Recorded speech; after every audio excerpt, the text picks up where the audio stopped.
सभी को प्रणाम। जय जिनेन्द्र जय दु जड़ंदो।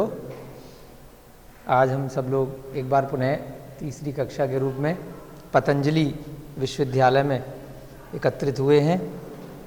आज की कक्षा प्रारंभ करने से पूर्व, क्योंकि कल हमने ब्राह्मी के साथ में पहली कक्षा प्राकृत की भी ली थी, तो कोई भी अच्छा कार्य प्रारंभ करने से पहले कुछ भी मंत्रोच्चारण करना चाहिए।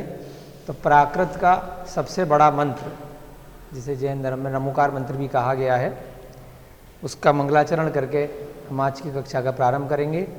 पहला सेशन कल की तरह हम पहले थोड़ा सा ब्राह्मी का लेंगे, साथ साथ उसमें कुछ प्राकृत की जो मूलभूत बातें होंगी वो रखेंगे, और फिर प्राकृत का व्याकरण जहाँ हमने कल समाप्त किया था उसको थोड़ा रिवाइज करेंगे और फिर आगे क्लास बढ़ाएंगे।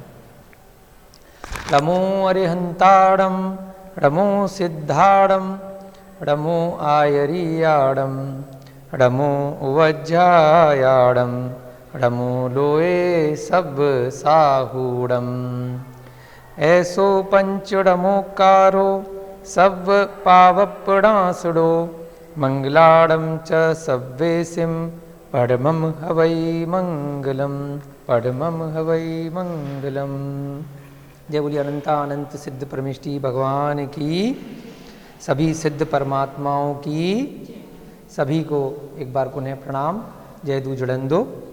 जय जिनेन्द्र को प्राकृत में जय दु जड़ंदो बोलते हैं और प्रणाम को पड़म, आगे जब उसमें विभक्ति लगाते हैं तो पड़मामी, आमी लग जाएगा। आज हम देखेंगे थोड़ा सा विभक्तियाँ, जैसे हमने उत्तम वचन देखा था तो मी लग जाता है उसके आगे, तो पड़मामी मैं प्रणाम करता हूँ या करती हूँ। तो इस प्रकार से पड़मामी उसका भावार्थ बन जाता है थोड़ा विभक्ति के साथ में। हम आगे और व्याकरण बढ़ाएंगे धीरे धीरे, और पहले हम थोड़ा सा जो कल हमने ब्राह्मी सीखी थी उसको समझने का प्रयास करेंगे। कुछ लोग कल नहीं थे तो थोड़ा सा उनके लिए रिवाइज हो जाएगा। और कल संभवतः शुभम भैया ने आपको फॉर्म भेजा होगा एडमिशन का, अगर किसी को एडमिशन लेना हो प्राकृत के कोर्स में, तो अपभ्रंश साहित्य अकादमी जो जयपुर से है, डॉक्टर कमलचंद सोगाणी जी उसके देखरेख करते हैं। फीस मुझे एग्जैक्ट याद नहीं है, शायद 500 या 700 के बीच में कुछ है, जिसमें सारी पुस्तकें उनकी आती हैं। 5-6 पुस्तकों का सेट है। प्रतिवर्ष उसके दिसंबर माह के आसपास एग्ज़ाम होते हैं, और करस्पॉन्डेंस कोर्स है, तो कहीं पर भी 8-10 लोग जहाँ हो गए तो वो यूनिवर्सिटी से एफिलेट करके वहाँ पेपर सुविधा, वहाँ से उनका इन्विजिलेटर आ जाता है और फिर वहीं पर आप एग्ज़ाम दे सकते हैं। सर्टिफिकेट कोर्स 1 साल का होता है, और उसके बाद फिर डिप्लोमा कोर्स 1.5 साल का है। 2.5 साल का पूरा प्राकृत का कोर्स है। डिप्लोमा में थोड़ा पांडुलिपि विज्ञान इत्यादि सिखाते हैं, मैन्युस्क्रिप्ट्स का रखरखाव कैसे करना है। उसके बाद फिर 2.5 साल बाद शुरुआत होती है, जिसको उस फील्ड में अभ्यास करना है, शिलालेख पढ़ने, अपना कैरियर बनाना है आगे भारत में या भारत के बाहर। बहुत इसकी डिमांड है। जिनको प्राकृत की थोड़ी सी बेसिक भी जानकारी है और साथ साथ बेसिक जानकारी अगर ब्राह्मी की भी है, तो एज ए स्कॉलर बहुत सारी यूनिवर्सिटीज़ में, ये तो अपने आप में एक बहुत बड़ी यूनिवर्सिटी है, इसके बाहर भी आप विदेशों में भी इसकी बहुत मांग बढ़ रही है। जो हमारे साथ के बड़े स्कॉलर्स हैं जहाँ से हमने सीखा है, तो बताते रहते थे अपना अनुभव कि कभी उनको लंदन से कॉल आ रही है, कभी फ्रांस से आ रही है 10 दिन के शिविर के लिए, 15 दिन के लिए, 1 हफ्ते के लिए, कि भाई प्राकृत ये जानते हैं, प्राकृत के विद्वान हैं। क्योंकि वहाँ पर पांडुलिपियाँ वो लोग जो लेकर के गए, परसों की क्लास में भी कुछ उदाहरण दिए थे, जो जितनी मुझे जानकारी है तो 8-10 देशों में लाइब्रेरी है, बड़ी बड़ी लाइब्रेरी, जिसमें जर्मनी का मुझे पता है, बेल्जियम का पता है, फ्रांस में है, लंदन में है, और 1-2 देश और हैं। तो जहाँ पर उनके पास बहुत सारा संग्रह है मैन्युस्क्रिप्ट्स का, परंतु उसको पढ़ने वाले, ट्रांसलेट करने वाले लोग नहीं है। उन्होंने किसी काल में, आज से 100 साल पहले, 200 साल पहले चीज़ें पुरानी इकट्ठी करी। उसके बाद यहाँ की चीज़ें, जहाँ जहाँ अंग्रेज़ों का शासन था, उन देशों की विरासत, यही ज्ञान की किताबें थी, वो ले गए अपने अपने तरीके से। जो सोना चांदी हीरे जवाहरात भी ले गए होंगे, उनके साथ साथ ये चीज़ें भी ले गए। तो अब उनको पिछले 100-50 सालों में ज़रूरत पड़ रही है कि इनसे हम आगे ज्ञान बढ़ाएं। तो कई देशों में संस्कृत बहुत बड़े लेवल पे सिखाई जा रही है, कंपलसरी तक हो गई है। कि आपको स्कूली शिक्षा में, कॉलेज शिक्षा में संस्कृत पढ़नी ही है। और अपने देश में भी अब दोबारा से प्रचार प्रसार शुरू हो रहा है बाबा रामदेव जी की कृपा से, और वर्तमान की सरकार है वो भी पुरानी भाषाओं पे थोड़ा ध्यान दे रही है। अलग से उन्होंने इस चीज़ की मिनिस्ट्री वगैरह बनाई है। तो कोई इसको अगर कैरियर भी बनाना चाहता है धनोपार्जन की दृष्टि से अपनी रुचि के साथ साथ, तो उसमें भी अच्छा स्कोप है वर्तमान में। ऐसा नहीं है कि इसमें एकदम सन्यासी लोग या जिनको कोई काम नहीं मिला या जिनके पास बड़े कॉलेज की फीस देने के पैसे नहीं थे, मजबूरी में फंस गए, ऐसे लोग नहीं हैं ना। जैसे आपने आर्कोलॉजिकल वाले भी जो सर आए हुए हैं, तो मैं भी कई बार जैसे टीम में इस तरह से गया हूँ, तो वहाँ पर बहुत डिमांड है। आर्कोलॉजिकल डिपार्टमेंट में भी, पुरातत्व विभाग में इस समय प्राकृत, ब्राह्मी, संस्कृत जो तीनों थोड़ी थोड़ी जानते हों और जिनकी रुचि हो, और पीएचडी अगर आपने कर ली है तो मतलब 60,000 रुपये से लेके 1.5 लाख रुपए तक की प्रति माह का मिनिमम जो वेतन है। और उसके बाद जैसे जैसे आपका अनुभव बढ़ता जाएगा, आपका एक्सपीरियंस और रुचि और आपकी खोज बढ़ती जाएगी, तो फिर आगे बढ़ने पे कोई लिमिट नहीं। आपको आनंद भी आएगा, संतुष्टि भी मिलेगी कि कुछ अच्छा कार्य आप कर रहे हैं। तो उस दृष्टि से आप इसको, वैसे तो यहाँ पे तो सब कैरियर बनाए हुए लोग हैं, फिर भी कोई जो नए युवा बच्चे होते हैं उनकी दृष्टि से आप उनको मोटिवेट कर सकते हैं। तो हम लोगों ने कल जो सबसे पहले ब्राह्मी के विषय में थोड़ी सी चर्चा की थी। अ आ इ ई हमने ब्राह्मी के सीखे थे, जो स्वर होते हैं। उसके बाद थोड़ा सा हिंट किया था कि उसमें मात्राएं लगा करके थोड़ा परिवर्तन हो जाता है। जल्दी से आज हम, कुछ लोग नए हैं, कल हमने बहुत स्लो पढ़ा था, हमारे कैमरे वाले भैया जी को बड़ा आनंद आया था, क्योंकि बहुत यही बचपन वाली चीज़ें हम दोबारा से सीख रहे हैं। तो कोई बुराई नहीं है सीखने में, 0 लेवल से हम दोबारा सीखेंगे। इसमें हमारे जो स्वर हैं, ब्राह्मी की क्लास हमारी चल रही है आज।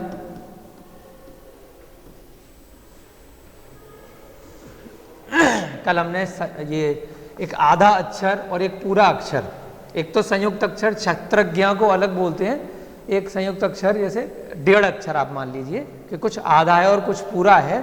तो उसमें कल हमने बहुत सूक्ष्मता से सीखा था कि किस अक्षर को हमें बड़ा लिखना है और किसको छोटा लिखना है। अभी हमने यहाँ पे जैसे ब्राह्मी शब्द देवनागरी लिपि में लिखा है, यहाँ पर भी आप देखेंगे अगर इसको हम थोड़ा सा अलग अलग करके लिखेंगे तो इसमें आधा क्या है और पूरा क्या है।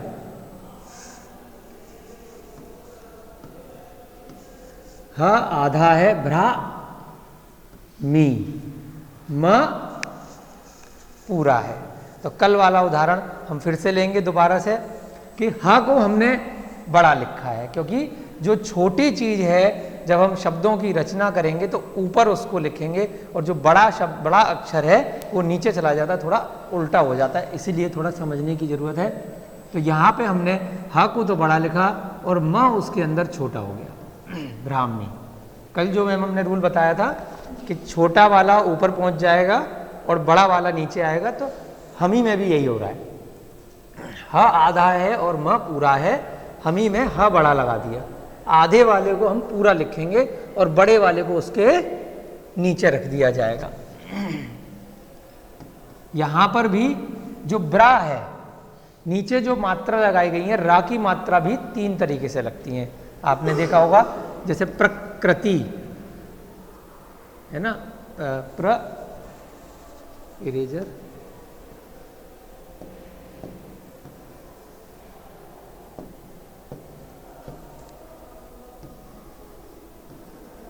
ऐसे लिखते हैं ना प्रकृति को, कि दूसरी तरीके से लिखते हैं। किस तरीके से लिखते हैं? सही लिखा है ना? तो इसमें 2 तरीके से रा है, एक रा ऐसे है, एक ऐसे है, और कई बार रा ऊपर आता है। तो रा में 3 प्रकार से मात्राएं लगती हैं। उसका भी हम जब शब्द बनाएंगे तो आपको पता चलेगा कि ऊपर वाला रा अगर ऊपर लगा है तो इसका मतलब ये छोटा है,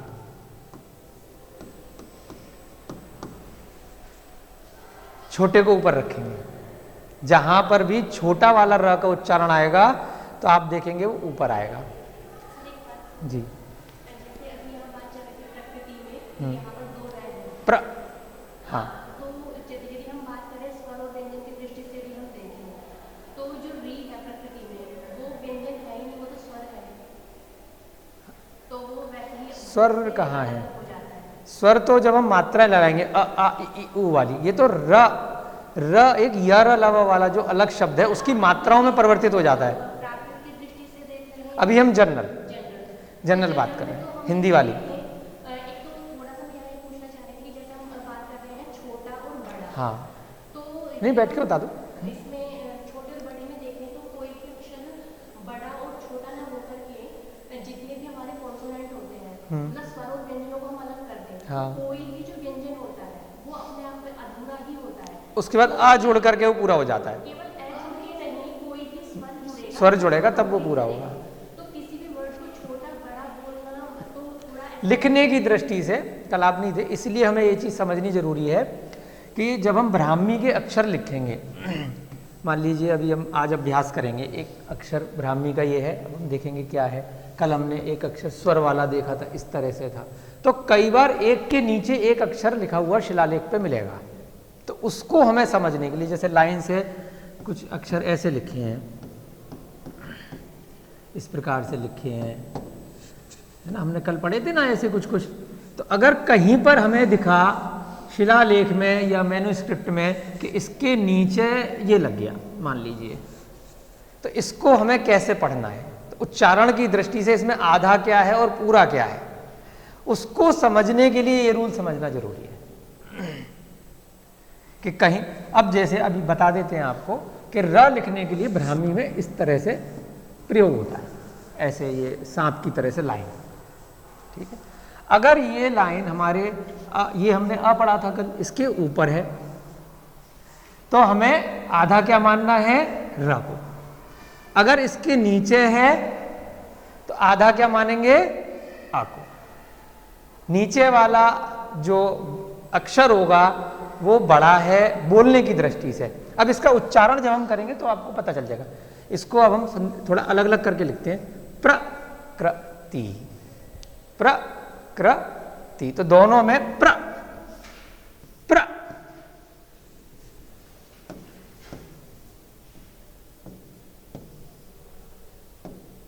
तो उच्चारण में क्या आ रहा है, प्र। तो क्या प जो है वो अधूरा अक्षर है एक तरह से, और इसमें अ नहीं जुड़ा हुआ है, अ का स्वर नहीं है, परंतु र पे हम थोड़ा रुक रहे हैं।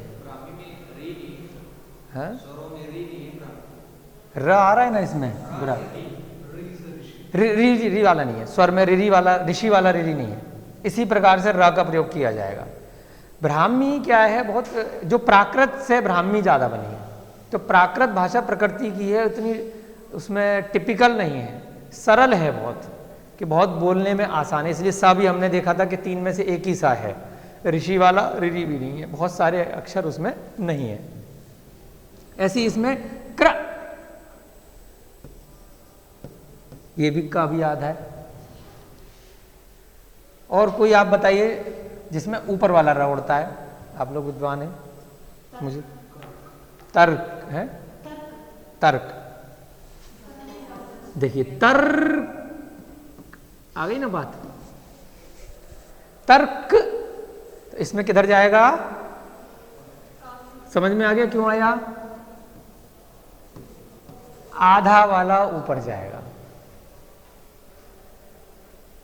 जो आधी चीज होगी उसको ऊपर रखना है। र जब किसी दूसरे अक्षर के साथ होता है तो उसकी 3 प्रकार से मात्राएं बन जाती हैं, बाकी के सारे उसी में बड़े के नीचे, जैसे युद्ध हमने कल उदाहरण देखा था, युद्ध, उसमें क्या हो गया, द के नीचे धा आ गया, इसकी मात्रा परिवर्तित नहीं होती। केवल र वाले में 3 प्रकार से मात्राएं बनेंगी। जब हमारा र पूरा है तो वो नीचे आ रहा है, नीचे की तरफ मात्रा लगेगी। जब र आधा वाला अक्षर है उसका आप उच्चारण की दृष्टि से देखिए, तर्क, तर्क, थोड़ा माइंड में चले जाइए ना, तर्क, तर्क बोलो आप, तभी आएगा, उच्चारण के बिना समझ में नहीं आएगी लिखने में। तर्क, तो र हमने पूरा नहीं रोका ना, जैसे हम तर बोलते या तरु बोलते तो उसमें रोक देते, तो यहाँ पे हमने रोका नहीं है। तर्क, और कोई उदाहरण दीजिए जिसमें ऊपर मात्रा होती है। मर्म, सूर्य, धर्म। धर्म, हाँ बहुत सुंदर, आप लोग विद्वान हैं तो मैं अगर कहीं याद नहीं आते शब्द तो पूरी हो जाती है चीज। धर्म, धर्म में कभी आपने माँ के नीचे र लगा देखा है? देखा है कभी? नहीं होता ना। क्यों नहीं होता? रूल ये है, बाकी हमें जैसे कल बात चल रही थी अभ्यास हो गया इसलिए पता नहीं चलता, लिखते लिखते पढ़ते पढ़ते कि इसी तरीके से होता है। परंतु रूल क्या कहता है? धर्म, तो र इसमें आधा है इसलिए माँ के ऊपर चला गया। इसको सिंपल वे में ऐसे भी बोल सकते हैं कि जैसे हम इसको प्रोनाउंस कर रहे हैं तो जो भी हम जैसे साउंड कर रहे हैं तो जो पहले आएगा उसको पहले लिखा जाएगा, जो बाद में बस उसको बाद में, जैसे ऐसे कर लीजिए। हाँ, ब्राह्मणी में भी हाँ पहले लिख दिया क्योंकि वह पहले आया है, बिल्कुल ठीक बात है। जो पहले आया है वो पहले ऊपर लिख दिया जाएगा, जो बाद में आया है वो उसके नीचे आ जाएगा। बाकी जितने भी र के अलावा जितने भी उच्चारण आएंगे उन सब में हम एज इट इज, जैसे हमने ह लिख दिया, युद्ध में द लिख दिया, ऐसे जितने उदाहरण आएंगे नीचे पूरा पूरा अक्षर लगा करके जोड़ दिया जाएगा। इसके अलावा एक छोटा सा और देवनागरी का एक और रूल है, जो ये सब चीज़ें ऐसी बताई जा रही हैं जो हम बचपन में स्किप कर देते हैं, बहुत डीपली नहीं समझाई जाती। अब इसलिए समझाई जा रही हैं क्योंकि यहाँ से हमें ब्राह्मी पढ़नी है। जब तक ये बेसिक रूल नहीं पता होंगे तो हम सीधे सीधे उसको नहीं पढ़ पाएंगे। एक और अक्षर आता है र के ऊपर जब हम ऊ की मात्रा लगाते हैं, ये र का बड़ा खेल है जो अभी हम हिंदी से समझ रहे हैं। तो पहले हम हिंदी को क्लियर कर लें, हिंदी के कॉन्सेप्ट जो देवनागरी वाले हैं, उसके बाद हम प्राकृत और ब्राह्मी पे आएंगे। तो र में जब ऊ की बाकी जितने, जैसे यहाँ पे हमने ऊ की मात्रा लगाई है तो इधर आ गई कि यहाँ पर यू बोलते, ये क्या है? यू, छोटा ऊ में यू। अगर बड़ा यू होता तो कैसे लगाएंगे? इधर लगाएंगे। एक र एक ऐसा शब्द है जिसमें नीचे नहीं लगाते मात्रा, ऐसे नहीं लगाते। तो र पे कैसे लगाई जाती है मात्रा? र में बीच में लगाते हैं ऊ की मात्रा। अब छोटा ऊ या बड़ा ऊ कैसे पता चलेगा जब बीच में लगाइए? आप लोग तो विद्वान है, पता होगा। हाँ बताइए। जो छोटा है उसमें उसको तरह से गोल नहीं घुमा के, बहुत सुंदर। मैं रश्मि, क्या नाम था आपका? स्वाति। स्वाति मैडम के लिए ये रूल मुझे जब मैं ब्राह्मणी सीख रहा था तब अब जाके पता चला था। इससे पहले इतनी उम्र हो गई नहीं पता था, नहीं सीखा था। बाकियों को पता था ये रूल जो इन्होंने बताया? कुछ कुछ किस किस को पता था? कुछ, अब कुछ को पता है। चलो अब हम इसका उदाहरण लेते हैं। जब हम बोलेंगे रूप, बोल के देखिए, रूप, तो थोड़ा बड़ा ऊ आ रहा है कि छोटा आ रहा है? रूप।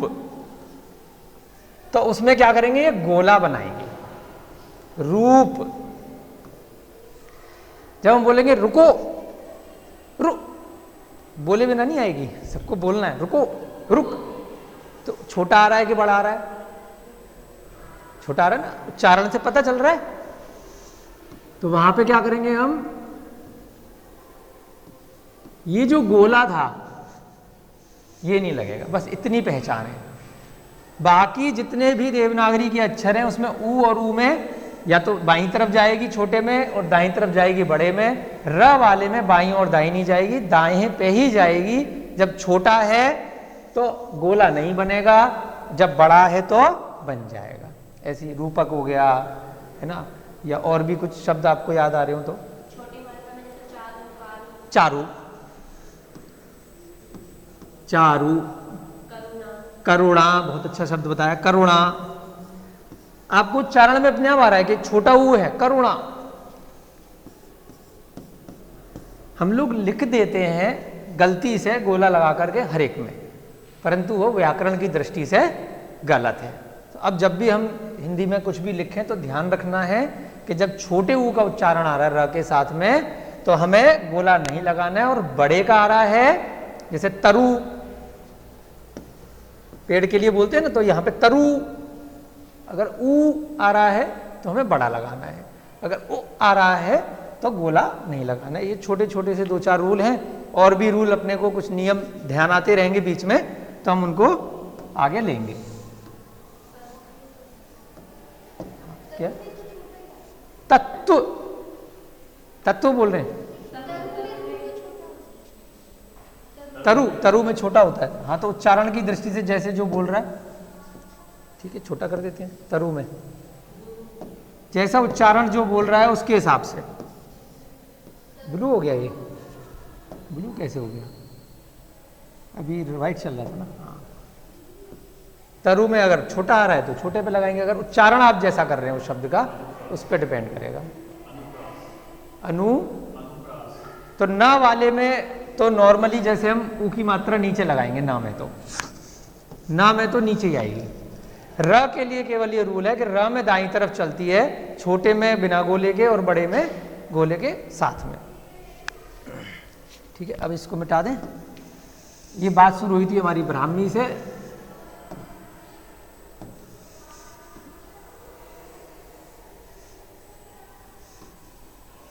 अब हम कल जो हमने अक्षर लिखे थे स्वर वाले,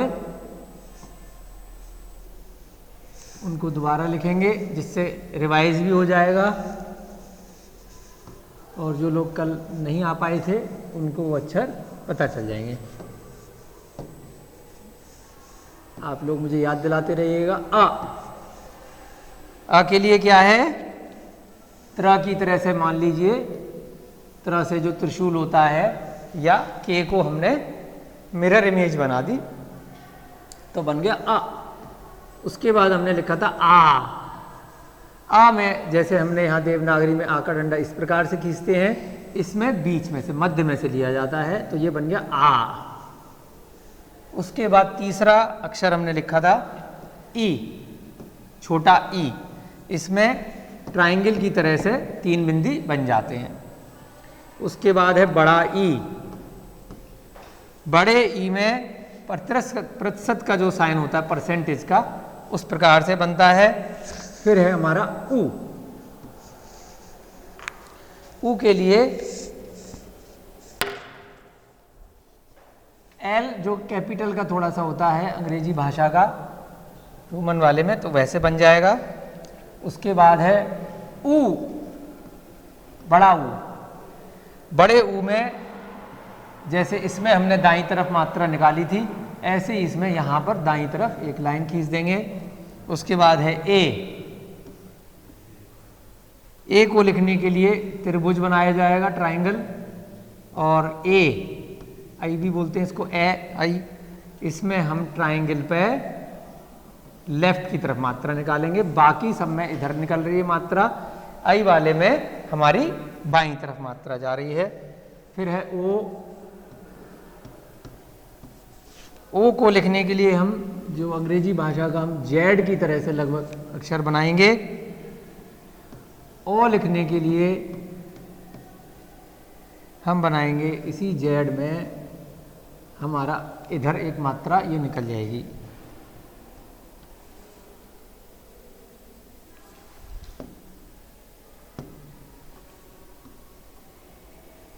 ऐसे निकल जाएगी आउ। फिर अंग है, इसमें री नहीं होता, आपने बहुत अच्छा पूछा। अंग के लिए क्या बनेगा? जैसे अ था तो ऊपर बिंदी ना लगा के इसमें दाईं तरफ बिंदी लगती है, और अह में भी हमारी दाईं तरफ 2 बिंदी लग जाएंगी, री इसमें नहीं होता है। अच्छा, जैसे कि देवनागरी वाले जब हम स्वर पढ़ते हैं तो कहीं पर अ आ ई लिखना है तो हम इसी प्रकार से प्रयोग करेंगे।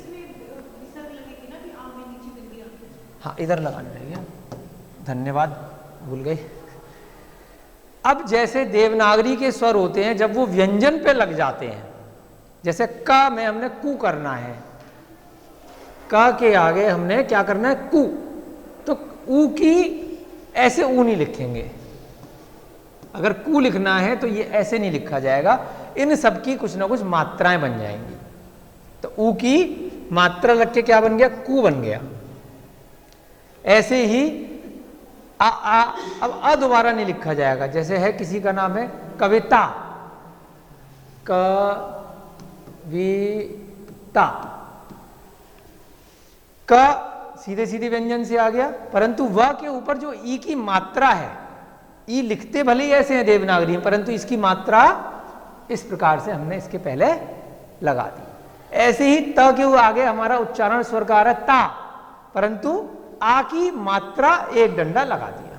तो जैसे देवनागरी में या हिंदी भाषा में हमारे सभी स्वरों की कुछ ना कुछ मात्राएं होती हैं, उसी प्रकार से ब्राह्मी में जब ये मूल प्रयोग में आएंगे अ आ ई, तब तो ऐसे लिखेंगे, और जब व्यंजन के साथ में आएंगे तो ऐसे नहीं आएंगे। इनकी कुछ ना कुछ मात्रा परिवर्तित हो जाएगी, वो मात्रा के साथ में अक्षर बनाना है। तो दो चीजें हमें सीखनी है, एक तो हमने स्वर सीख लिए, फिर हमें सारे की सारे जो व्यंजन का कल हमने चार्ट बनाया था, उन व्यंजनों के हमें ब्राह्मी के रूप सीखने हैं, और फिर उन पर इनकी सारी मात्राएं। तो बहुत ज़्यादा शब्द अक्षर हमें नहीं सीखने हैं। गिनती के व्यंजन है क ख ग घ च छ ज झ ट ठ ड ढ त थ ध ध न प फ ब भ म 20-25 शब्द ये अक्षर हो गए। बस उसके बाद इन हमें 1 2 3 4 5 6 7 8 9 10 11 12 ये 12 की मात्राएं सीखनी है, वो हमेशा कॉमन चलेंगी। केवल जैसे र में हमने रूप बताया यहाँ पे अलग है, उसमें ऐसा कोई फर्क नहीं है र की मात्रा का, बस ऊपर और नीचे आएगा जैसे आधा या पूरा है। इनकी मात्राएं हम सीखेंगे और उन व्यंजन पे बस हम मात्राएं लगाने का अभ्यास करेंगे कि क के साथ में अगर की करना है तो क्या बनेगा, कू करना है तो क्या बनेगा, के हो गया तो कैसे बनेगा, कै है या कई है तो कैसे बनेगा, कम है तो कैसे बनेगा, को है तो क्या बनेगा, कऊ है तो क्या बनेगा, की है तो क्या बनेगा। बस ये 12 मात्राएं हमें सीखनी है और व्यंजन का हमें रूप बनाना सीखना है। तो इस प्रकार से अभ्यास हो जाएगा, बहुत आसान है ब्राह्मी। लेकिन फिर आगे इसमें कैरियर बहुत टफ है, इसका अभ्यास निरंतर करना है, प्राकृत भाषा साथ में सीखनी है। ठीक है, इतना हमने कल करा दिया था। अब हम आज आगे बढ़ेंगे। अब हम क्या सीखेंगे, क ख ग घ। कल हमने जो प्राकृत की क्लास लगाई थी उसमें भी क ख ग घ हमने सीखे थे, प्राकृत में सीखे थे ना।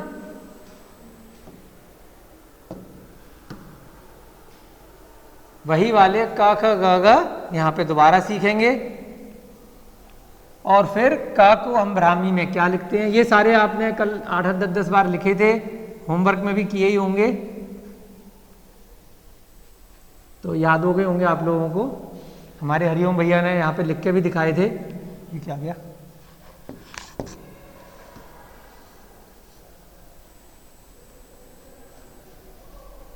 अब आज भी हम एक एक करके आप में से वॉलेंटियर के रूप में बीच बीच में बुलाएंगे, जिससे कोई सोए नहीं, सबका मन लगा रहे धीरे धीरे करके। नहीं, मात्राएं लगवाएंगे हम बोर्ड पे, चाहे यहाँ लगाइए या वहाँ। पहले अभी हम केवल मूल व्यंजन शब्द लिखेंगे, फिर मात्राओं के लिए एक एक करके आपको कि ऐसे लगानी है कि ऐसे लगानी है, वो सब जब सारे लोग अभ्यास मिलके करेंगे तो थोड़ा इंटरेक्टिव सेशन बन जाएगा हमारा। का, उसके बाद क्या है दूसरा हमारा पहले वाले वर्ग में, ख। फिर तीसरा है ग और घ, इसको क वर्ग कहते हैं। संस्कृत वाले भैया इसका रूप जो संस्कृत में सूत्र होता है वो बता सकते हैं कि क में क्या सूत्र होता है इसका। हाँ, थोड़ा डिफिकल्ट है मेरे लिए लेकिन ये जब अभ्यास आप करते हैं संस्कृत का तो आ जाता है कि इसमें जिस चीज़ का हमारा मूवमेंट है, हमारे जो इंद्रियां हैं, उसमें कल हमने बोल के भी अभ्यास किया था, तो सब लोग दोबारा देखेंगे। क, ख, इधर ध्यान देना अपने अपने पे, दूसरे के पे नहीं। क, ख, ग, घ। इसका मतलब पूरा मुख का जो भी हमारा खुला हुआ एक ही प्रकार से है चारों में। उसके बाद हम नीचे लिखेंगे च, छ, ज और झ। यहां पर जो न का आधे रूप में जब कभी उच्चारण आता है तो पांचवां वाला जो अक्षर बनता है उसको ड नहीं बोलते, देखने में ड जैसा है वो, परंतु न के उच्चारण में ही उसका उच्चारण आधा आता है। कल जैसे हमने उदाहरण लिया था गंगा, है ना, या तीर्थंकर, या इस प्रकार से और भी अन्य उदाहरण आ सकते हैं। पंखा, पंखे में भी ऐसी आएगा पंखा वो लिखते हैं ना, पंखा, पंखे में भी इसी प्रकार का। यहाँ पे ड के साथ में एक बिंदी लगा दी जाती है, तो ये इसका उच्चारण ड नहीं रहता, इसका उच्चारण न के आधे में ही, कई लोग यहाँ भी बोल देते हैं, परंतु न के उच्चारण में ही संयुक्त में जब आता है आधे में तो वैसे ही प्रयोग इसका होता है, अलग से बहुत कम इसका प्रयोग बोलने में नहीं आ पाता। इसके बाद यहां पर जो अंतिम है च छ ज झ, हाँ इया बोल देते हैं, परंतु वह भी इया अलग से कभी बोलने में नहीं आता। कभी भी आप देखेंगे तो किसी शब्द के साथ में वो आधे न में ही आएंगे। अलग से लिख रहे हैं तो सीखने के लिए हम इसको इया बोल देते हैं। हाँ प्रज्ञ बहुत शुद्ध वाले बिल्कुल, जब बहुत उनको पढ़ाया गया रटाया गया कि प्रज्ञा बोलना है, अदरवाइज नॉर्मली लोग हाँ आधे न में ही तीनों का प्रयोग करते हैं, और लास्ट चारों का, और लास्ट वाला जो है वो माँ आधे में आ जाता है, बाकी चारों ना से मिलते जुलते हैं। लेकिन लगाना कौन सा है ग्रामर के रूल के हिसाब से, तो जिस वर्ग में आया है, कल हमने अभ्यास किया था, उसका जो अंतिम वाला है वह लगेगा। जैसे कल हमने इसकी कई सारे उदाहरण देखे थे।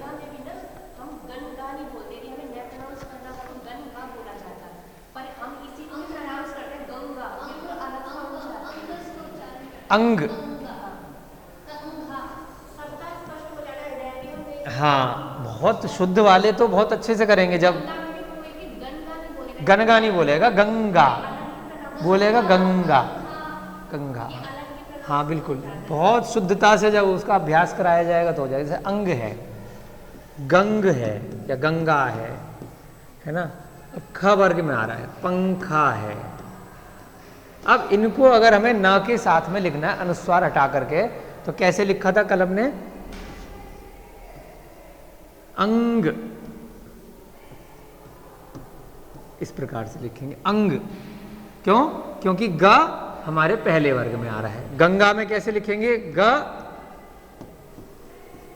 गंगा, इस प्रकार से लिख सकते हैं।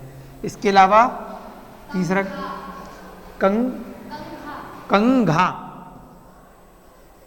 जो बंद हो गया, कंघा, तो इसको कैसे लिखेंगे हम, आगे भी डंडा कर सकते हैं, नीचे भी, इस प्रकार से। तो जो भी, अब क्यों लिया हमने कि जो बाद वाला जो अक्षर है अंक, जो बाद वाला अक्षर है वो किस वर्ग का है, जो वर्ग कौन सा है इसका, क वर्ग है बाद वाले का। तो जब हम इसको अंक को अलग करेंगे इस प्रकार से लिखेंगे। तीर्थंकर, कल हमने एक उदाहरण लिया था, तीर्थंकर। अब इसको अनुस्वार को जब हम हटाएंगे तो तीर बिंदी हट जाएगी और ये लगा करके कर, ऐसे लिखा आपको मिलेगा। जहाँ पर भी अगर हाथ से लिखा हुआ है, कई जगह अब टाइपिंग वाले में भी ऐसे अक्षर आ जाते हैं। हिंदी की जो कृति देव वाली टाइपिंग है उसमें भी इस प्रकार से आपको अक्षर मिलेंगे। अब नीचे वाले का हमने कल उदाहरण देखा था, ये आपके समझ में आ गया था कल अच्छे से। इसमें बहुत सारे हमने उदाहरण लिए थे कि जो भी अंतिम वाला है उसको हमें लिखना है, और आधे का उच्चारण हमें इस प्रकार से करने के लिए हमने क्या किया है, उसको ऊपर लिख लिया, उसके नीचे हमने बड़ा वाला अक्षर लगा लिया।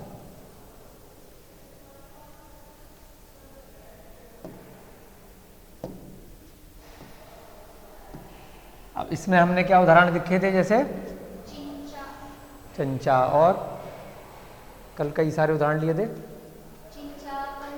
पंच, पंच वाला उदाहरण, पंच। तो बोलने में तो ना की तरह से ही आ रहा है, परंतु लिखने में कैसे लिखेंगे इसको, क्योंकि च किस वर्ग में है, इस वर्ग में है, पंच, पंचशील, कंचन, कांचन। तो इसके लिखने के लिए हमने कैसे लिखेंगे, ऐसे नहीं लिखेंगे, ये गलत हो जाएगा। सही कैसे लिखेंगे, कांचन को का के साथ में ये जो अंत वाला है ये आधा लिखा जाएगा, कांचन है, पंछी, ये इसमें छ आ गया, छ भी इसी वर्ग का है, तो पंछी को लिखने के लिए भी हमें ऐसे ही लिखना पड़ेगा, आधा न या ये वाला न नहीं लगेगा।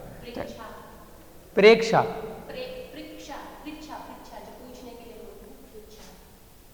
तो उसमें आधा ना वाले के उच्चारण में आएगा, च में नहीं आएगा। जहां पर भी अनुस्वार अगर आ रहा है, इसी को हम बिंदी को अनुस्वार भी बोलते हैं। पिंजड़ा में पिंजर तो चल जाएगा, हाँ पिंजर, पिंजर, पिंजर। तो इसमें क्या बनेगा, ये वाला भी जो बिंदी है इसी प्रकार से ज किस वर्ग में आ रहा है, च छ ज झ पिंजर। इस प्रकार से ये सारे उदाहरण आप नोट कर सकते हैं, जिससे कि आगे आप अभ्यास इसको कर सकें। चलिए अब हम इनके ब्राह्मी के रूप बनाएंगे कि क को ब्राह्मी में क्या लिखते हैं, ख को क्या लिखते हैं, ग को क्या लिखते हैं और घ को क्या लिखते हैं। ये सारे उदाहरण हमने कल भी करे थे, तो आप लोगों को दोबारा से अच्छे से रिवाइज हो गए।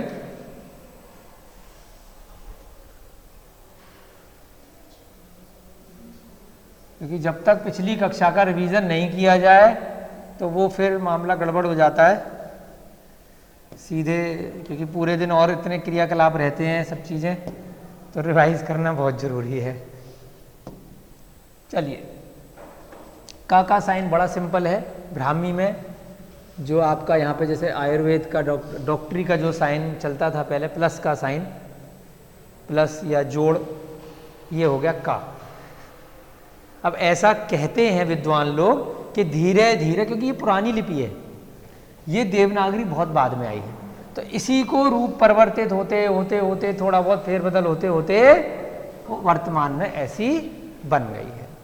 इसका जब कभी क्लास वगैरह होती है स्कूल में, कोई मोटिवेशन की या कुछ, तो जैसे आप 10 15 20 लोग बैठे हैं, तो यहाँ से कई बार ट्रायल हमने भी करके देखा है। कई इस टाइप की क्लास में किसी के कान में कुछ बोला गया, एक ज़्यादा बड़ी लाइन नहीं, छोटी सी 10 शब्दों की भी लाइन बोली, और 20 लोगों तक पहुँचते पहुँचते पूरी लाइन कुछ और ही हो जाती है।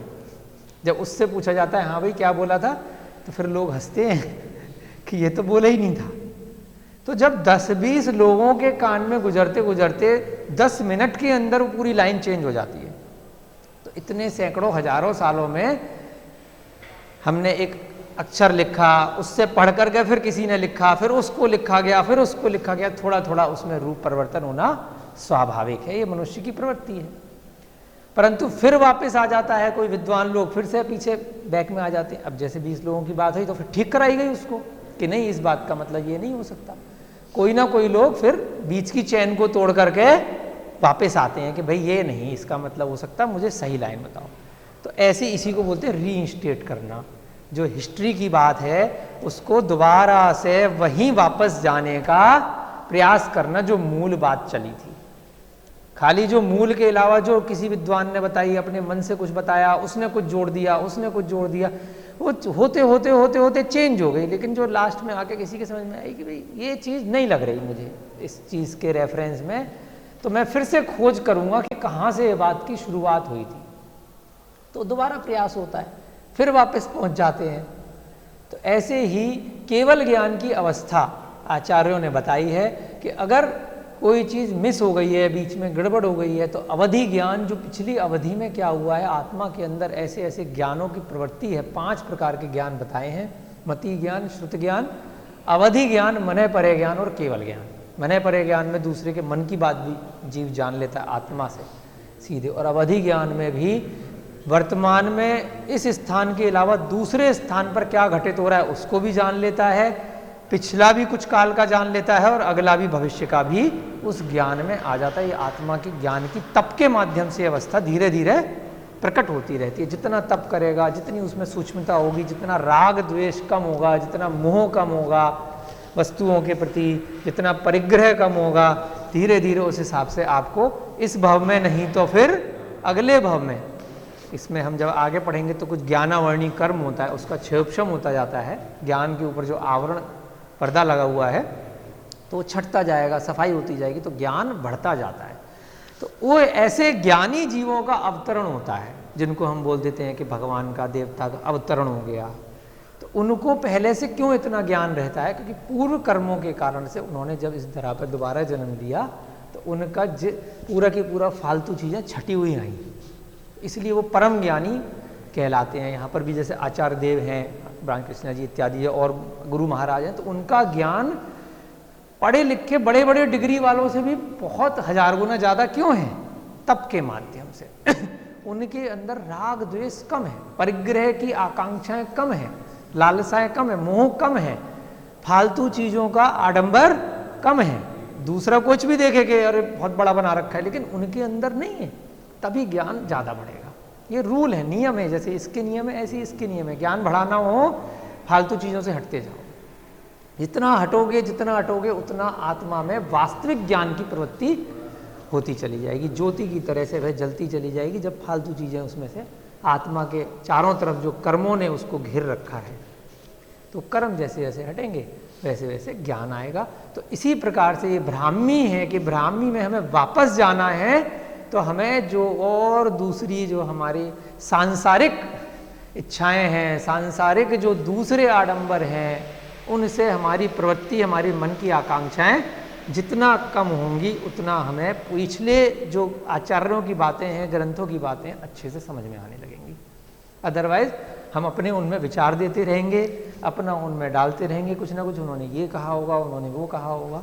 तो इस प्रकार से हम यहाँ पे समझ रहे हैं कि जो प्लस वाला साइन है वह धीरे धीरे करके बताते हैं कि यहाँ पे किसी ने गोला लगा दिया होगा और यहाँ थोड़ा सा नीचे कर दिया, धीरे धीरे चेंज होते होते तो कालांतर में वर्तमान में जाकर के क कुछ इस तरीके से बन गया। ऐसे ही दूसरा अक्षर है ख। ख बनाने के लिए अलग अलग जो विद्वानों ने कन्नड़ में ख जब लिपि में देखा, ब्राह्मी में अलग अलग जगह, तो थोड़ा थोड़ा सा उसमें कहीं कहीं चेंज आया। क में भी कई तरीके से है, मुख्य रूप से तो यही है, परंतु क में, क के लिए अगर बात करें तो कहीं पर इन्होंने जो उदाहरण दिया है कि किसी जगह हल्का सा क ऐसा दिखा जब खुदाई में जब शिलालेख पढ़े, और कहीं पे ख नीचे से थोड़ा सा ऐसा घुमा हुआ मिला। और बांग्ला में जो शिलालेख मिले हैं उनमें क बिल्कुल वर्तमान के क जैसा है ब्राह्मी में।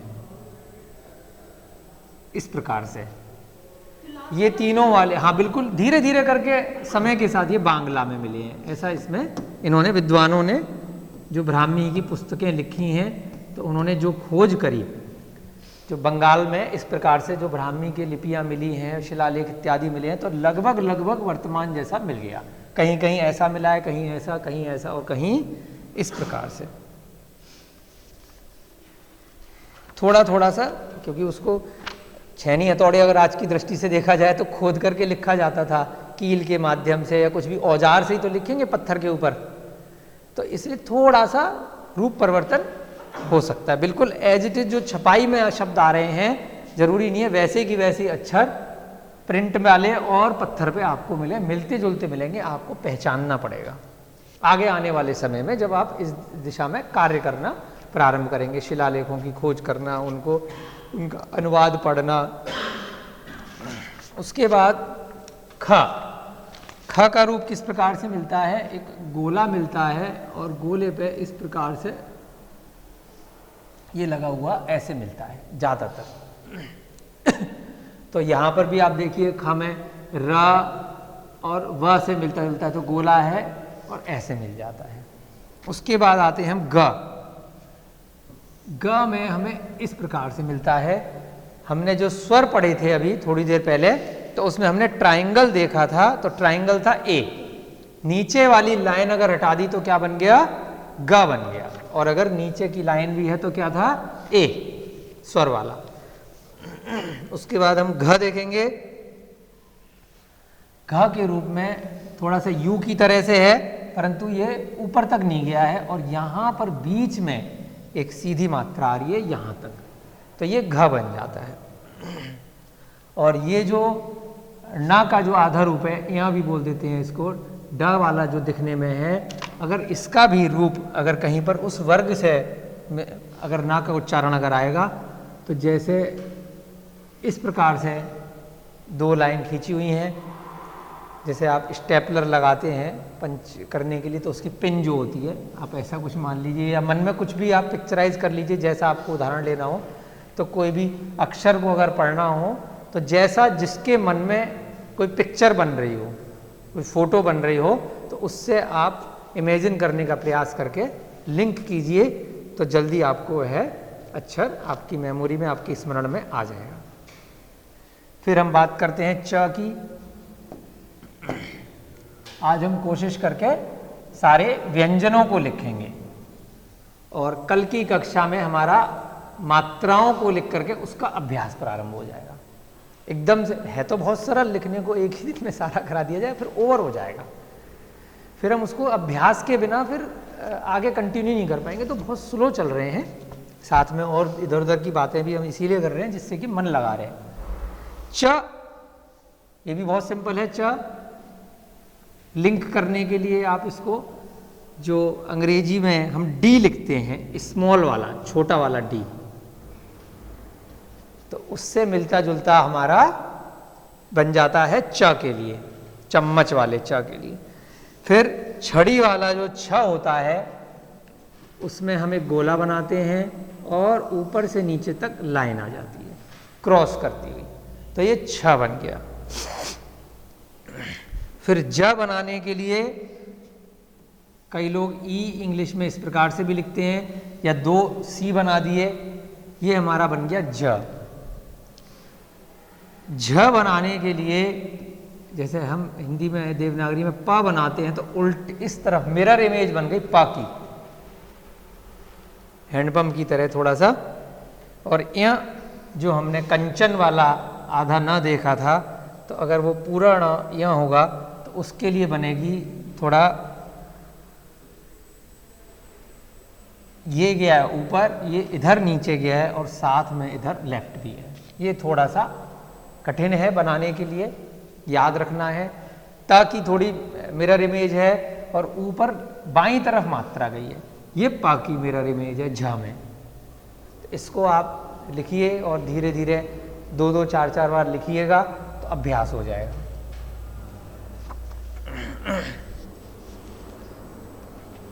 अगर किसी को बोर्ड पे लिख के अभ्यास करना है तो कर सकते हैं, नहीं तो हम जब मात्राएं बनाएंगे तब सभी एक एक करके आएंगे, फिर अभ्यास हो जाएगा। नोट कर लिया ये सारा। अब हमारा 2 वर्ग के उच्चारण हो गए। पहले वर्ग का हमने उच्चारण मुंह से बोल के देखा था, दूसरे वाले का अब दोबारा देखेंगे। इधर ध्यान देना है, च, जीभ कहाँ लग रही है, बिल्कुल, चाहे आंख बंद करके या खोल करके। च, छ, ज, झ, एक ही स्थान पे लग रही है, लेकिन ध्वनि कितनी निकलनी है उसमें भी बहुत सूक्ष्मता से जरा सा फर्क है कि कहाँ पे आपकी जिह्वा टच कर रही है। च, छ, ज, झ, परंतु इसमें मुंह खुला हुआ था।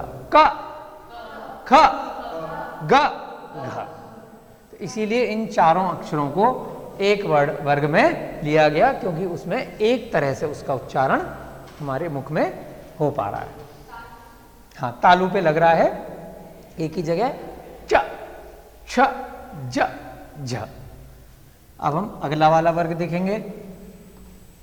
ये सबने नोट कर लिया।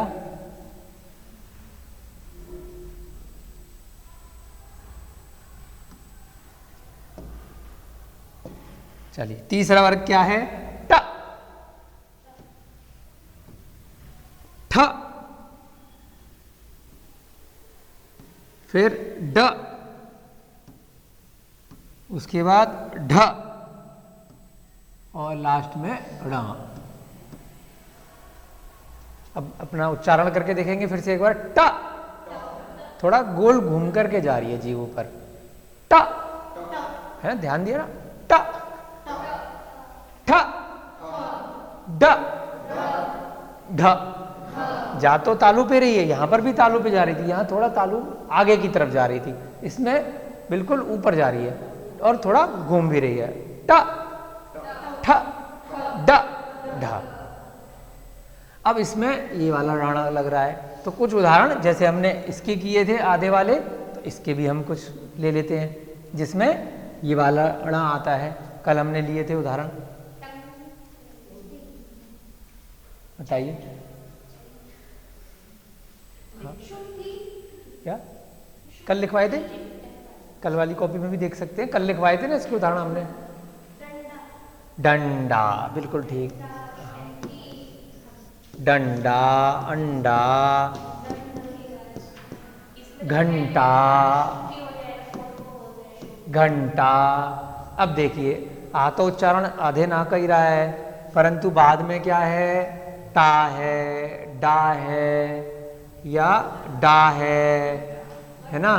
कंठ, जैसे कंठ गले के लिए, तो ये ठार। अब ये किस वर्ग में आ रहे हैं, टा भी इस वर्ग में है, ड इस वर्ग में है, ड इस वर्ग में है, ठ इस वर्ग में। तो इसको अगर हम अनुस्वार हटा के लिखेंगे तो कैसे लिखेंगे, घंटा।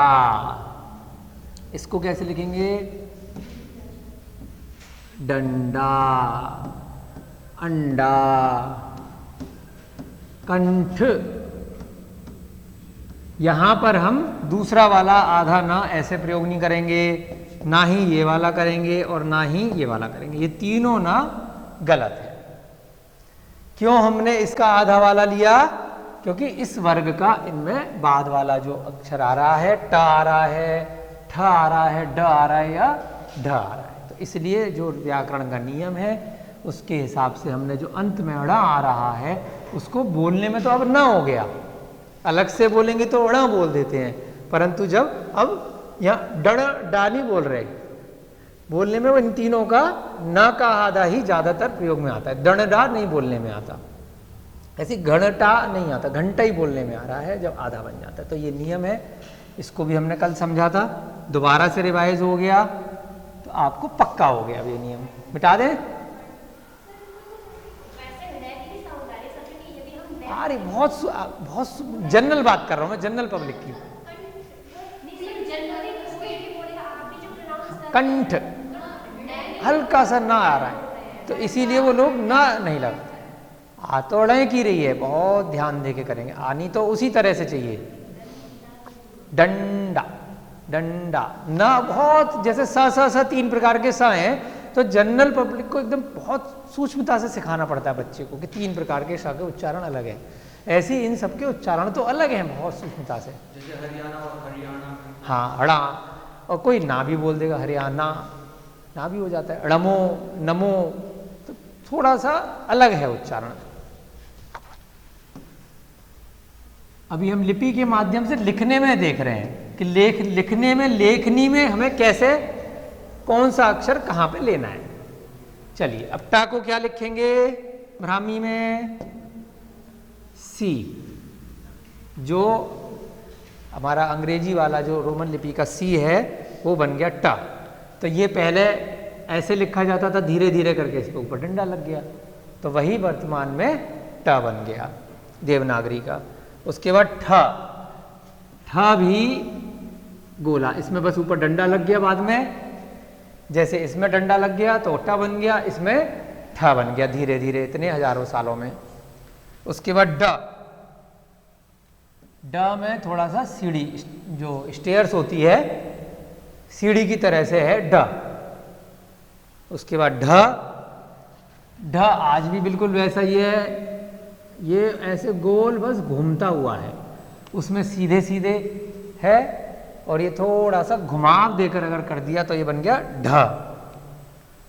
ड़ के लिए जो अंग्रेजी में हम आई लिखते हैं कैपिटल का, तो आई बन गया हमारा अड़ा।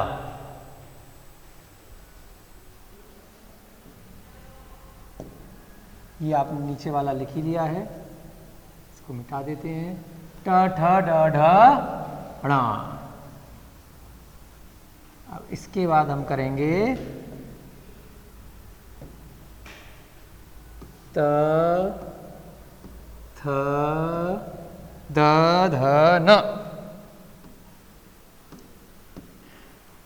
न। चलिए अब इसमें भी बोल के अभ्यास करेंगे। अपना मुंह खोल लीजिए सब लोग। ता, ध्यान दीजिए कहाँ जा रही है जीभ।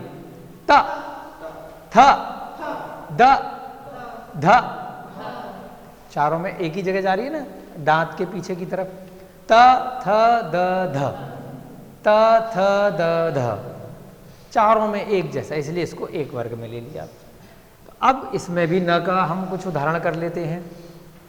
जैसे कल हमने देखा था बंदर, मंदिर, अंतिम, बंधन, चंदन, मंथन, ये सारे आ गए इसमें इन अक्षरों में। अब इसको हम लिखेंगे। अगर अनुस्वार जो बिंदी है उसको हटा करके अगर हमें लिखना है तो बंदर को कैसे लिखेंगे? अब यहां पर दूसरे वाले ना नहीं लग रहे कहीं पर भी। आपने कभी भी बंदर ऐसे लिखा नहीं देखा, ना ही ऐसा लिखा देखा आपने बंदर, ना ही आपने ऐसा लिखा देखा। बंदर हमेशा ऐसा ही लिखा देखा है। क्यों? क्या रूल है कि द कौन से वर्ग में आ रहा है? इस वाले में आ रहा है। तो इसमें अंतिम क्या है? ना है। तो हमेशा बंदर को अगर हमें अनुस्वार बिंदी हटा के लिखना है तो आधा ना आएगा।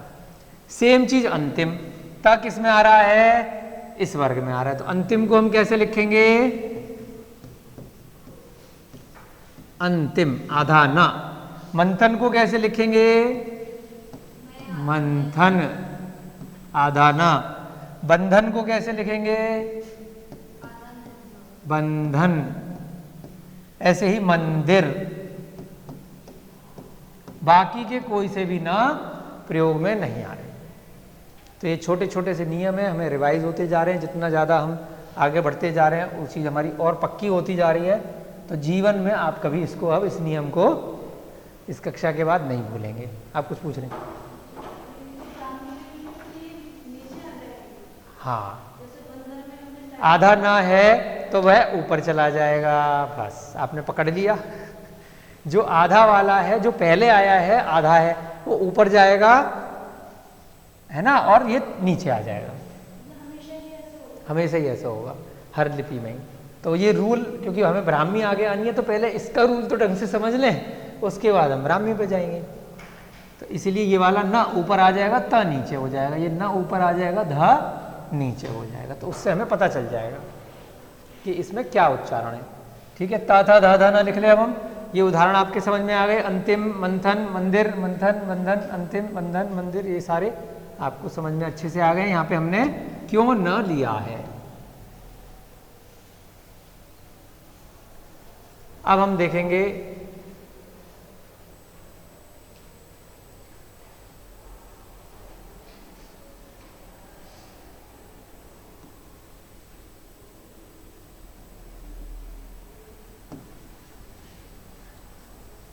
ता को कैसे लिखते हैं? थ, द, ध, न।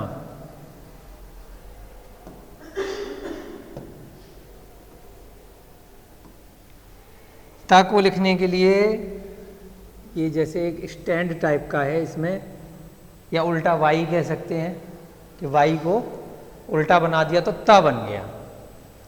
और थ बनाने के लिए जैसे हमने ठ बनाया था ऐसा गोला और बीच में एक बिंदु बना दिया तो बन गया थ। द बहुत आसान है। जैसे द देवनागरी में है, उसका उल्टा अगर कर दिया मिरर इमेज उसी की, तो द बन गया। ध बनाने के लिए कैपिटल का अंग्रेजी का जो डी बनाते हैं वह बन गया, और न बनाने के लिए उल्टा टी बन गया नीचे की तरफ से। धीरे धीरे आपको ऐसे तो लगेगा बहुत आसान है, लेकिन जब शब्द बनाने बैठेंगे तो भूल जाएंगे। तो हमेशा हम भी अभी भी यही करते हैं, कहीं पर भी कुछ पढ़ना होता है ब्राह्मी का तो सामने रख लेते हैं किताब, है ना। कल संभवतः जब आपके सारे ये हो जाएंगे तो आपको इसकी फ़ोटोकॉपी 10-15 सेट करा लेंगे। पहले हम व्यंजन बना लेंगे, उसके बाद आप इसकी फिर देख देख करके ही बनाने हैं। आगे आने वाले समय में भी आपको इसको हमेशा रखना है। तो जनरली मैं अपने बैग में हमेशा ब्राह्मी की एक किताब रखता हूँ। इस बार छूट गई थी तो इसलिए फ़ोटोकॉपी करा ली। कहीं पर भी जाना है, पता नहीं क्या मिल जाए, कहीं घूमने जा रहे हैं आप, उत्तराखंड में कहीं घूमने गए, कहीं गए, कोई पत्थर पे लिखा दिख गया, क्या पता ब्राह्मी मिल जाए, कुछ नहीं पता। इतनी जगह ऋषि मुनियों ने, पुराने लोगों ने लिखी हैं लिपियाँ। तो जहाँ पर भी आप विदेश में गए, देश में गए, तो इस किताब को रखिए साथ में। कहीं पर भी आपको मिल गया तो आप समझ सकते हो कि किसने बनाया, कब बनाया, क्या उसमें संदेश है। तो ये हमारा लिख लिया आप लोगों ने, न तक हो गया। अब हमारा जो पांचवा त थ ध ध न आ गया, पांचवा अंतिम जो वर्ग है अभी है हमारे पास, थोड़ा 10-15 मिनट पहली वाली कक्षा में। चलिए मिटा दें इसको, है ना। अभी हम अभ्यास इसका 10-10, 20-20 बार लिख के करेंगे तो पक्का हो जाएगा आपको।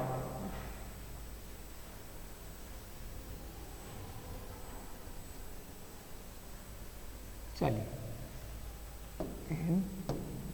प फ ब भ और अंत में मां। यहां पर भी वही नियम लगाएंगे, हम बोल के देखेंगे एक बार।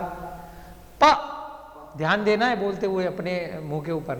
प, फ, ब, भ, सभी में जो हमारे ओष्ठ या होठ होते हैं वो टच कर रहे हैं दोनों।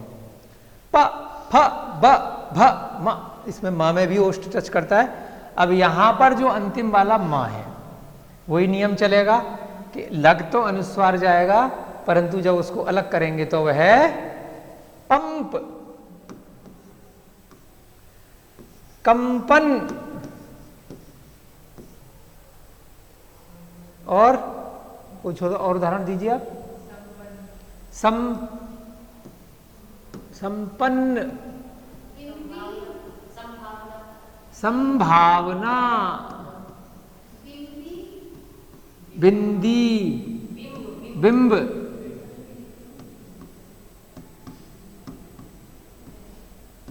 बिंदी।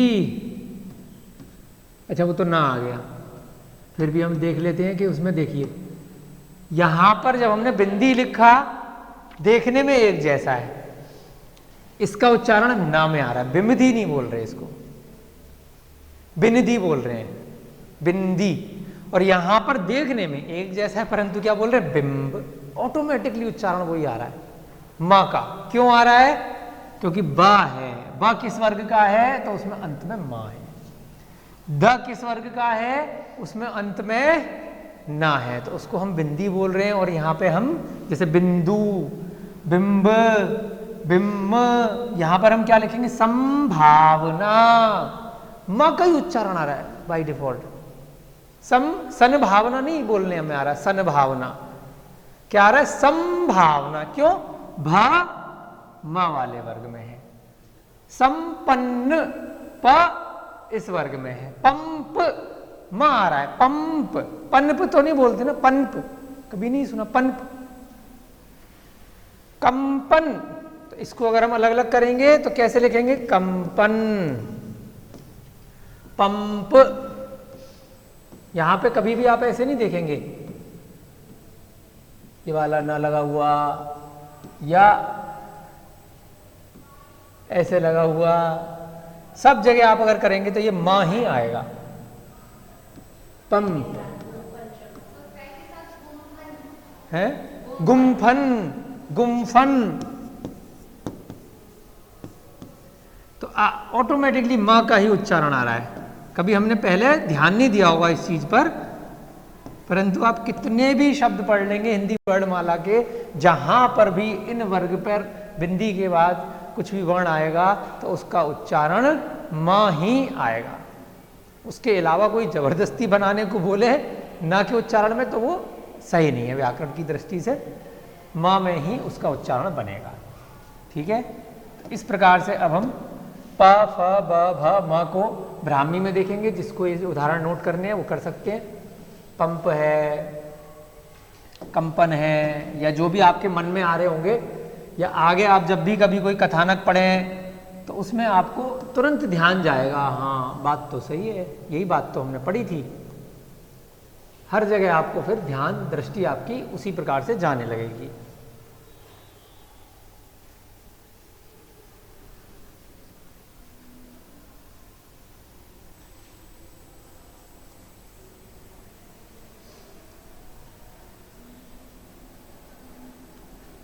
चलिए अब हम लिखेंगे इसको प। प को ब्राह्मी में कैसे लिखेंगे हम, आज भी लगभग प से मिलता जुलता ही है, आधा प की तरह से। वो धीरे धीरे बाद में उसमें डंडा लग गया तो वो प बन गया और ये ब्राह्मी का प हो गया। फ बनाने के लिए इसी में हमने थोड़ा गोला बना दिया, जैसे हिंदी का हम 7 लिखते हैं 7, तो वो फ बन जाता है। ब बनाने के लिए जो चतुर्भुज है डिब्बा, चतुष्कोण, वो ब बन गया। भ थोड़ा सा डिफिकल्ट है, इसको अच्छे से आपको याद रखना है। ऐसे करके पहले बनेगा और फिर यहाँ से ये थोड़ा बाहर निकल के ऊपर जाएगा।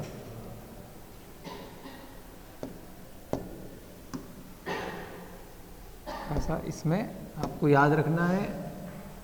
डिब्बा बना और उसके बाद ये बाहर निकल के ऊपर चला गया, उसी से आगे बढ़ के ऐसे, ये आपका बन गया भा। इस प्रकार से ये भा है। ये सबसे ज़्यादा कठिन है थोड़ा सा, लेकिन अभ्यास के साथ आ जाएगा। इस प्रकार से एक जानवर का ऐसा स्वरूप बना लीजिए, 4 पैर वाला है, उसका सर दिख रहा है, सूंड है, हाथी की सूंड। तो इस प्रकार से भा बन गया आपका प फ ब भ। और फिर हम आगे देखेंगे, 4 हो गए ना, भा यहाँ लिख देंगे हम, प फ ब भ और फिर म बनाने के लिए बहुत आसान है। जो हिंदी में हम 4 लिखते हैं ना गोला बना के, इस प्रकार से हिंदी वाले लोग इस प्रकार से लिखते हैं। इंग्लिश में 4 ऐसे होता है, 4। हिंदी वर्णमाला में इस प्रकार से 4 का प्रयोग किया जाता है काफ़ी जगह। तो ये म बन गया आपका प फ ब भ म। ये हमारे 5 वर्ग पूरे हो गए। कुछ हमने अलग से अक्षर भी थे, य र ल व और श स स, जो 3 हिंदी में होते हैं, यहाँ पर एक ही स होता है और लेकिन ह होता है साथ में, तो उनको और लिखेंगे हम आज। फिर कल इन पे मात्राएं लगाएंगे। य र ल व, य र, ये किसी वर्ग में नहीं आते, क्योंकि इन सब का थोड़ा थोड़ा सा अलग ही उच्चारण है। अगर हम अपने कंठ तालु इत्यादि देखेंगे, य र अलग ही तरीके से र बन रहा है, ल व, इस प्रकार से व के अलावा कोई अक्षर नहीं आता। व, जो दोनों ओठ हमारे खुल रहे हैं और पीछे से ध्वनि निकल रही है, व। जो ऊपर वाला है वो ब, ब में एक जैसा है, प फ ब भ, परंतु ये जो व है उसमें बिल्कुल अलग तरीके से ओष्ठ का जो हमारा मूवमेंट है, जो हिलना है, वो अलग है। य र ल व। फिर उसके बाद है हमारा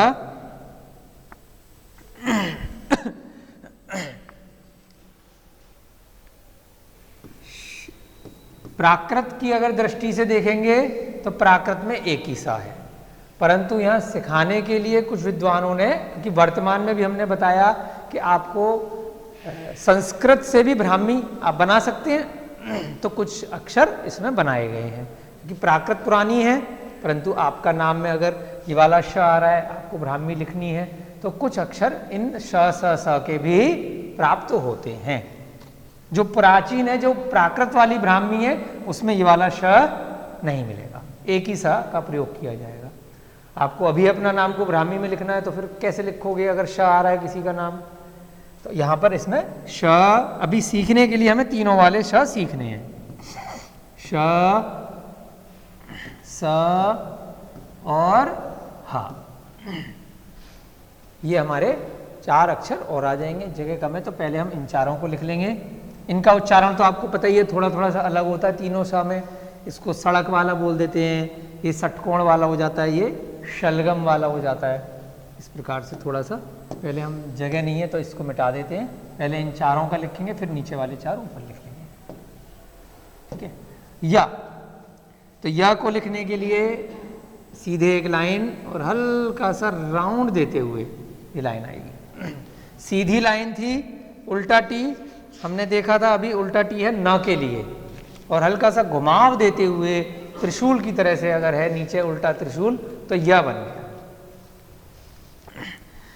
र सांप की तरह से है, रस्सी की तरह से मान लीजिए, रस्सी या सांप, थोड़ा सा रस्सा, तो र बन गया। ल बनाने के लिए आधा च,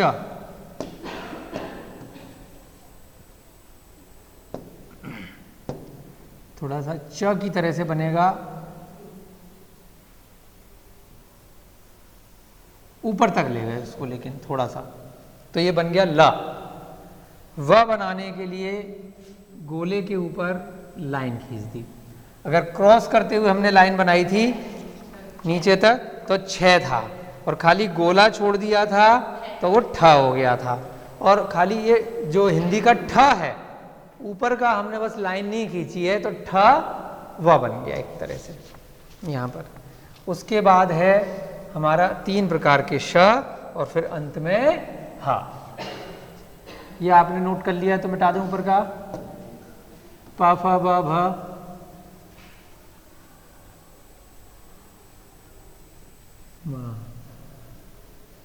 अब हमारे 3 प्रकार के श लिखेंगे और अंत में ह लिखेंगे हम। श, फिर दूसरा वाला श, फिर तीसरा स, और फिर ह। श लिखने के लिए शलगम वाला जो होता है, जो हमने ट्रायंगल एक तरह से बनाया था 2 लाइन का, उसमें बीच में 1 लाइन और बनाएंगे, तीसरी लाइन। 2 लाइन वाला क्या था? गमला, ग, और पूरा ट्रायंगल था हमारा ए, और अगर 3 लाइन खींच दी नीचे से नहीं मिलाई तो बन गया हमारा श। उसके बाद दूसरे वाला षटकोण वाला श बनाने के लिए आधा प और उसके नीचे दोबारा से आधा प, इस प्रकार से बनाया जाएगा तो वो श बन जाता है। और तीसरा अगर स, सबसे ज़्यादा प्रयोग इसका मिलेगा प्राकृत वाली ब्राह्मी में, आधा प जो बनाया और यहाँ पे इसकी उल्टी तरफ से पूंछ निकाल दी, तो ये बन गया स। ह बनाने के लिए जो हम ज बनाते हैं, तो ऐसे करके हमने थोड़ा सा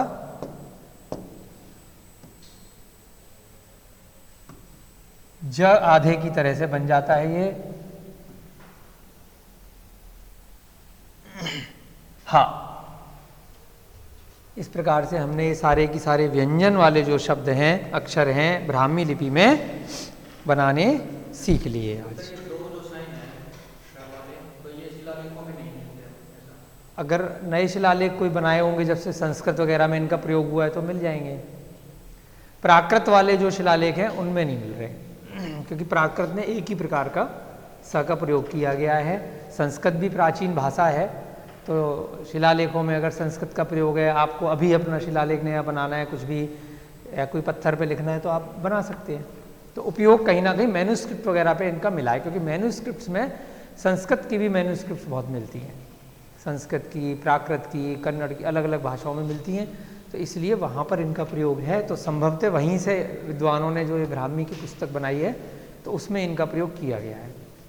प्राकृत की जो व्याकरण की पुस्तकें हैं उनमें इन 2 वाले श का प्रयोग नहीं है।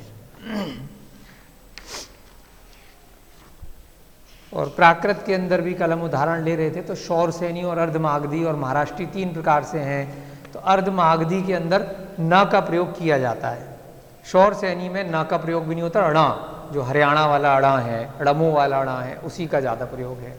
महाराष्ट्री में अलग, थोड़ा थोड़ा सा जहाँ की जो मदर टंग होती है, जैसी बोली होती है, उस हिसाब से अक्षरों का प्रयोग उस स्थान पे किया गया है। चलिए जल्दी से हम ये वाला रिवाइज कर लें, अभी पूरा सा दोबारा से लिख लेंगे पूरी वर्णमाला 5 मिनट में, और आपका समय हो जाएगा। फिर उसके बाद हम प्राकृत लेंगे, कल इसकी मात्राएं करेंगे। सारा मिटा देते हैं, और सारे वर्ड जो हमने अ से लेकर के लिखे थे, पूरा एक कंप्लीट चार्ट छोटे छोटे में कोशिश करेंगे एक ही बोर्ड पे आ जाए।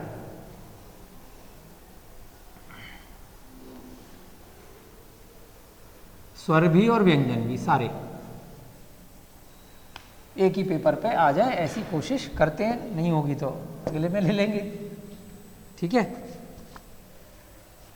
आ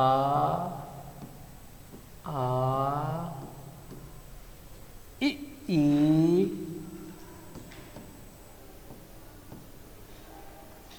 ओ।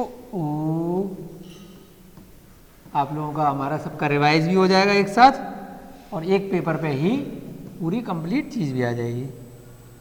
ए आई ओ औ। हमारा काम भागने का नहीं है, दिमाग में बैठना चाहिए, इसलिए हम जितनी बार क्लासरूम में रिवाइज कर लें उतना अच्छा है, क्योंकि बाद में आप लोगों के पास भी समय नहीं है, क्योंकि यहाँ 1 साल तक तो पढ़ाना नहीं है इस चीज़ को। स्कूलों में जो जनरली 1 साल का पूरा ABCD सिखाई जाती है, तो जितना बेस्ट हो सके आप क्लास में ही उसको, जितना अधिक से अधिक अभ्यास हो जाए उतना अच्छा है। अंग ए, ये हो गया आपका ए, थोड़ा सा गड़बड़ बन गया।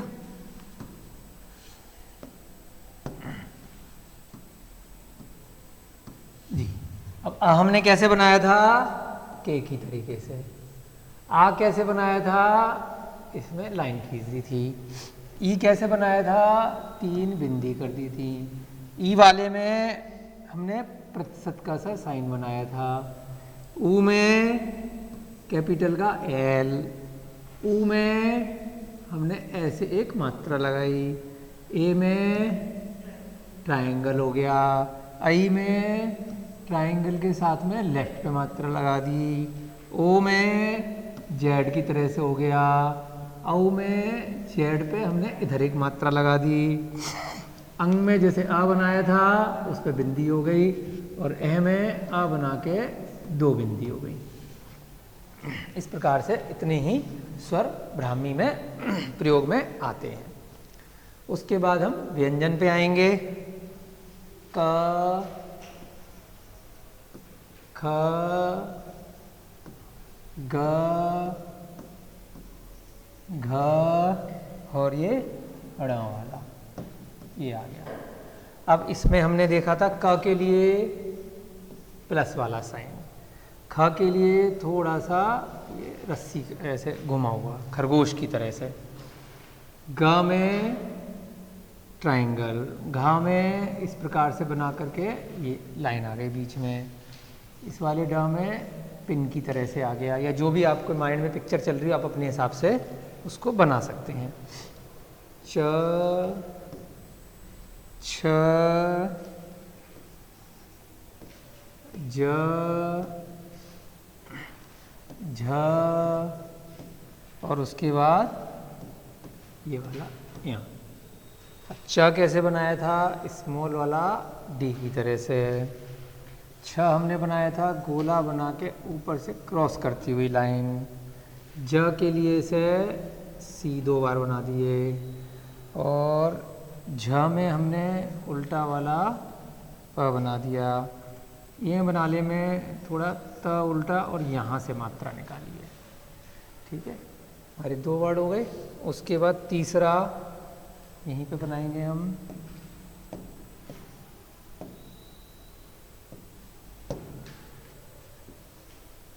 ट, ठ, ड, ढ और ढ। ट के लिए सी की तरह से है, ठ में पूरा गोला है, ड में थोड़ी स्टेयर्स की तरह से है, और ढ में जैसे ढ बनाते हैं वैसे ही है। ण वाले में आई की तरह से है। थोड़ा जगह कम थी, लेकिन आप पहले लिख चुके हैं तो वहाँ से देख करके लिख सकते हैं। उसके बाद बीच में हम लाइन खींच देते हैं, यहीं पे लिखने का प्रयास करेंगे, एक ही बोर्ड पे आ जाए। त, थ, द, ध और न।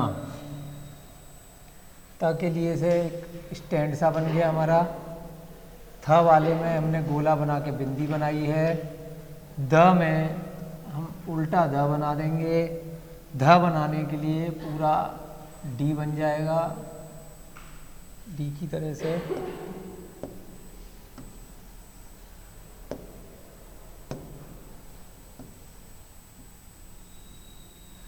न बनाने के लिए हमने उल्टा टी हो गया। त थ द ध न।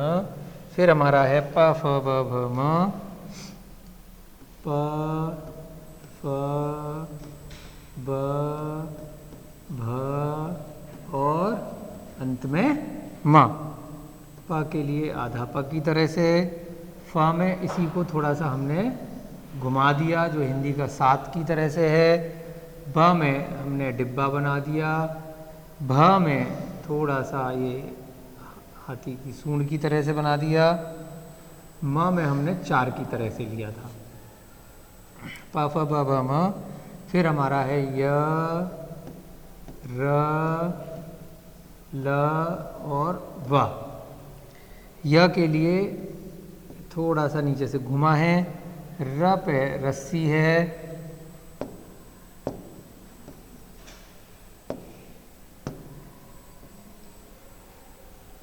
जैसे भी रस्सी आप बनाना चाहें। च की तरह से ल हो गया। व बनाने में एक गोला बनाया और एक सीधी रेखा बना दी ऊपर से। अभी थोड़ा वैसा है।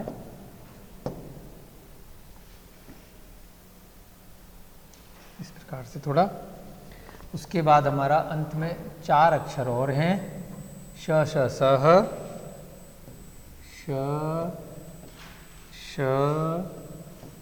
स और ह। श वाले में हमने ट्रायंगल बना के बीच में से लाइन खींची है।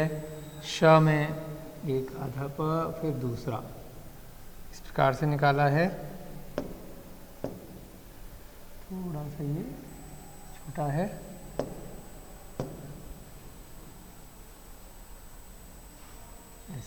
स बनाने के लिए ये थोड़ा सा टिपिकल है, यहाँ पे उल्टा निकालते हैं। और ह बनाने में ज की तरह से बनाते हैं। तो ये सब आप लिख तो चुके ही हैं। एक चार्ट पे बनाने के लिए हमने इसको थोड़ा सा छोटा है, थोड़ा सा ज़्यादा मिक्स हो गया है, परंतु रिवाइज करने की दृष्टि से एक चार्ट पे बनाया है। कल की कक्षा में देखेंगे कि जो स्वर पढ़े थे उनकी मात्राएं कैसे लगेंगी। जैसे हिंदी में हमारे सबकी मात्राएं अलग होती हैं। ई वाले में पीछे की तरफ से जाएगी, बड़ी ई में आगे की तरफ से जाएगी, ऊ में नीचे जाएगी, बाईं तरफ दाईं तरफ जाएगी। इस प्रकार से इनकी भी जो स्वर की मात्राएं हैं, इन सारे की सारे व्यंजनों पर वो मात्राएं हमें इन सब की मात्राएं लगानी है। ये जैसे 12 हमारे स्वर हैं तो इसके 12 रूप बन जाएंगे। का में तो यही रहेगा, का में अलग हो जाएगा, की में अलग हो जाएगा, फिर की, कु, कु, के, कई, को, कऊ, कम, कह। इस प्रकार से इसके 12, इसके 12, इस प्रकार से इन सब के हमारे 12 रूप बन जाएंगे। तो हमारी 1-2 क्लास में ये पूरा ब्राह्मी हो जाएगा। फिर उसके बाद हम कल की बात क्या करेंगे, जितने आप लोगों के नाम हैं उन नामों को ब्राह्मी में लिखेंगे। जो आपके कोई मंत्र हैं, जो अच्छी बातें हैं, कहीं पर भी कुछ आपको मन कर रहा है कि मुझे ब्राह्मी में इसको रूपांतरित करना है, तो थोड़ा थोड़ा सा कोई भी एक पेज कहीं से भी आप लेकर के उसको ब्राह्मी में लिखेंगे, तो धीरे धीरे करके फिर उसका अभ्यास आपका बन जाएगा। उसके बाद बिल्कुल पढ़ना शुरू कर देंगे। अब उनको बस पढ़ सकते हैं, उनका अर्थ नहीं निकाल पाएंगे। हाँ, पढ़ लेंगे कि भाई ये वाला है तो इसका ये है, मिलता जुलता। अर्थ के लिए फिर आपको उस स्थान की भाषा का, या अगर संस्कृत में बाई चांस मिल गया है तो बहुत आराम से मिल जाएगा, या हिंदी का है तो समझ में आ जाएगा। कुछ कुछ प्राकृत के शब्द आज से मिलते जुलते हैं तो समझ में भी आ जाएगा, या जिन लोगों ने उसका ट्रांसलेशन करके बता दिया है तो वहाँ से हम सीख सकते हैं। स्कूलों में तो हम ऐसे ही सीखते हैं कि पहले उसको लिख दिया, उसका क्या अर्थ है दूसरे ने बता ही रखा है, आंसर दिया हुआ है। चलिए आज की कक्षा ब्राह्मी की यहीं पे समाप्त करते हैं। आप लोगों ने इतने मन लगा करके ब्राह्मी सीखी है। अब हम इतना पढ़ रहे हैं ब्राह्मी कई साल से, फिर भी भूल जाते हैं, तो इसलिए अपनी विद्वता साबित करने की जरूरत नहीं है, देख के कर लो, क्योंकि कहीं गलती कर दी बाद में फिर उसका खामियाजा भुगतना पड़ा, गलत नोट हो गया, तो इससे बेटर है कि देख करके कर लिया जाए, बजाय अपनी लिमिटेशन है सबको, हमें हमारी लिमिटेशन पता है कि भाई हम पढ़ लिए कर ली, लेकिन अभ्यास नहीं है, तो इसलिए 6 महीने बाद अगर उठाई दोबारा चीज़ तो थोड़ा थोड़ा सा भूल जाते हैं कि कहीं गलत अक्षर नहीं लिख दिया, तो देख कर लो, कोई दिक्कत नहीं है, बजाय गलती कर दो। तो इसलिए आप लोग भी अगर जब भी पढ़ने बैठें तो इसको लेकर के चलें, इसकी कॉपी जो भी आपने कॉपी पे लिखा है या जो इसकी कॉपी दे देंगे हमेशा साथ में रखो। जैसे कई लोग कैलेंडर रखते हैं छोटा सा साथ में कि कौन सी तिथि है क्या है, हम वॉच रखते हैं घड़ी पहन के, तो इसको भी ब्राह्मी की कुंजी मान के छोटी सी किताब में आ जाएगी, आप उसको रखो अपने साथ हमेशा। चलिए प्राकृत शुरू करेंगे। प्रकृति की भाषा प्राकृत, कहाँ गया इरेजर, अच्छा इरेजर।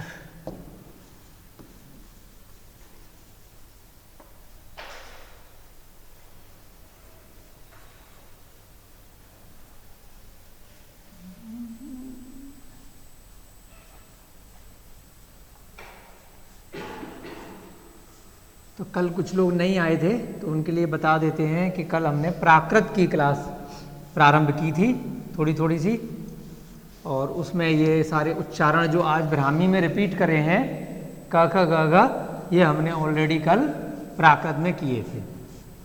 साथ साथ हमने प्राकृत में कल विभक्तियां पढ़ी थी। कर्ता ने कर्म को करण से संप्रदान के लिए उपादान से संबंध का की के अधिकरण में पे पर संबोधन हे अरे भो, ये हमने कल याद किए थे। आज उसको हम दोबारा से लिख लेंगे एक बार, जिससे रिवाइज हो जाए, ठीक है ना।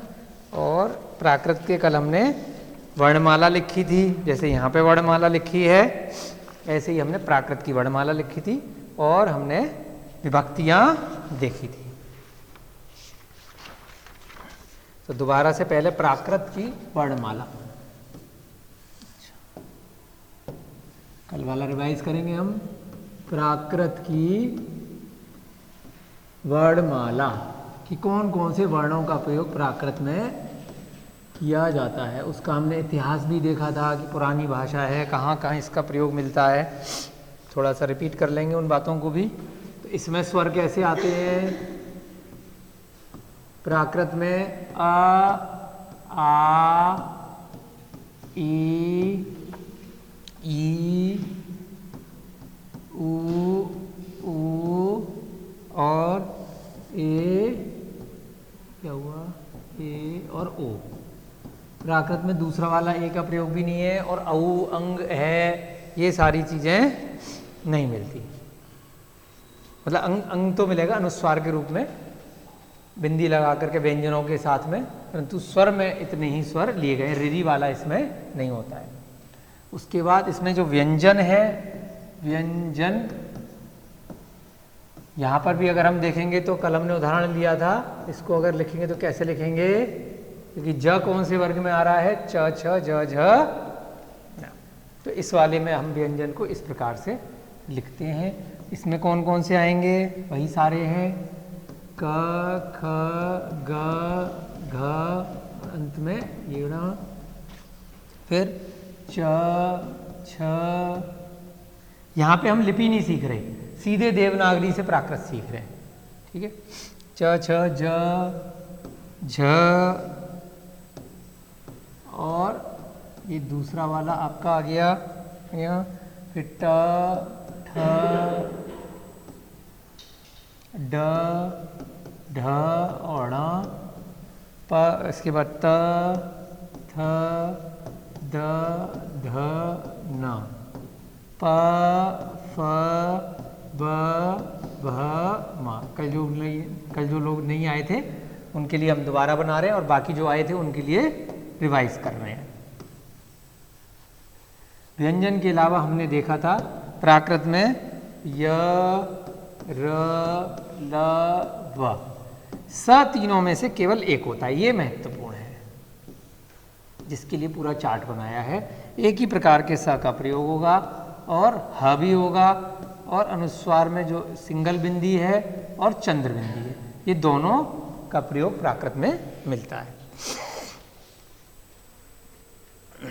यहाँ पे हमने बनाए हैं, लेकिन इनका प्रयोग भी न के बराबर मिलेगा। ये जो बनाए हैं दो, इसका प्रयोग तो प्राकृत में मिलता है ण का शौरसेनी में, और इसका अर्धमागधी में म का खूब प्रयोग मिलेगा। इन दोनों का प्रयोग प्राकृत में बहुत कम मिलेगा। वर्तमान में अगर हमने प्राकृत में अक्षर बना लिया है तो मिल जाएगा, अन्यथा नहीं मिलेगा। फिर हमने देखा था कि प्राकृत में संस्कृत की तरह तीन वचन नहीं होते, वचन केवल दो होते हैं, एक वचन और सीधे डायरेक्ट बहुवचन, एक वचन और बहुवचन, ये भी हमने नोट कराया था, एक वचन और बहुवचन। द्विवचन प्राकृत में नहीं होता संस्कृत की तरह, ठीक है। पुरुष हमने देखे थे 3 होते हैं, कौन कौन से? उत्तम पुरुष, मध्यम पुरुष और अन्य पुरुष। तो उत्तम कल हमने उदाहरण लिया था, सबसे बेस्ट कौन होता है? मैं, आई एम द बेस्ट, है ना, तो मैं उत्तम हो गया। और यू यानी कि तुम, तुम्हारे, जब ऐसे शब्दों का प्रयोग करेंगे तो वो सब क्या हो गए? मध्यम पुरुष के शब्द हो गए। अन्य किसी भी वस्तु व्यक्ति का नाम, वे, अंग्रेजी में जैसे दे बोलते हैं, है ना, वे सब, वे दोनों, वो सब क्या हो जाएंगे? अन्य पुरुष के शब्द हो जाएंगे। उत्तम में मैं, हम, हमारे, ये सब किस में आएगा? उत्तम में आएगा। मध्यम में क्या आएगा? जब हम नाम लेके बात नहीं कर रहे, आप कह सकते हो, तुम कह सकते हो, तू है, तेरा है, तुम्हारा है, आप, ये सब किस में आएंगे? मध्यम पुरुष में। जब हमने नाम ले लिया किसी का, तब क्या हो गया? वो अन्य में आ गया, किसी वस्तु या व्यक्ति का नाम, या फिर वे सब जो यहाँ पे नहीं है, ठीक है, वो सब क्या है? अन्य पुरुष। इस प्रकार से 3 पुरुष होते हैं। मिटा के लिख ले, मतलब उसी को उत्तम बोल दिया ना, वहां पे जो प्रथम है ये अन्य में आ गया, संस्कृत से थोड़ा सा अलग। हाँ, यहां पर उत्तम हो गया, उत्तम वाले में मेरा, मैं हो गया, उत्तम पहले लिखते हैं यहाँ। अच्छा, उत्तम ही होता है उसमें भी, लेकिन उसमें हाँ हाँ प्रथम हो जाता है ना वो।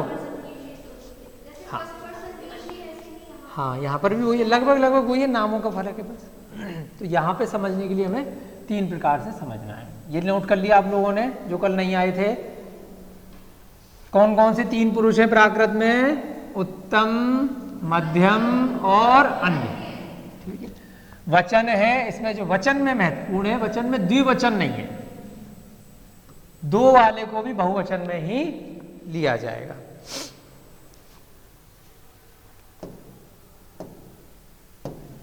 पुरुष हो गए हमारे उत्तम,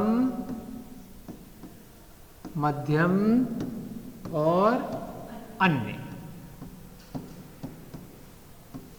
उसके बाद सबसे महत्वपूर्ण जो चीज थी कल हमने करी थी, लिंग। यहां हमने कल बहुत डिटेल में उदाहरण लिया था, आपको उदाहरण के साथ साथ कि जो हिंदी में लिंग बनेगा जरूरी नहीं है उसके प्राकृत के शब्द में वही लिंग बनेगा। जैसे कुर्सी का उदाहरण है, तो कुर्सी रखा है हम नहीं बोलते, कुर्सी रखी है।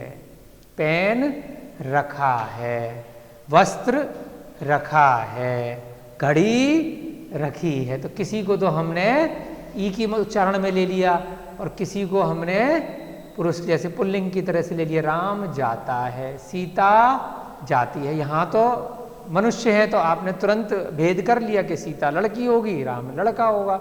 श्याम लड़का है, राधा लड़की है, इस प्रकार से। परंतु वस्तुओं में हमने ई और आ क्यों लगाया? अभ्यास के लिए, व्याकरण की दृष्टि से।